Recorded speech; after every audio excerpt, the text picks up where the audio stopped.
হযরত আবু উমামা রাদিয়াল্লাহু তাআলা আনহু বর্ণিত আছে যে নবী করিম সাল্লাল্লাহু আলাইহি ওয়াসাল্লাম খাইবার যুদ্ধে ফিরিয়া আসিলেন।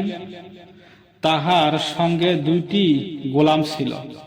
হযরত আলী রাদিয়াল্লাহু তাআলা আনহু আরজ করিলেন, ইয়া রাসূলুল্লাহ, খেদমতের জন্য আমাদিগকে কোনো খাদেম দান করুন। রাসূলুল্লাহ সাল্লাল্লাহু আলাইহি সাল্লাম বলিলেন, এই দুইজনের মধ্যে হইতে যাহাকে ইচ্ছা হয় লইয়া যাও। হযরত আলী রাদিয়াল্লাহু তাআলা আনহু আরজ করিলেন, আপনি পছন্দ করিয়া দেন।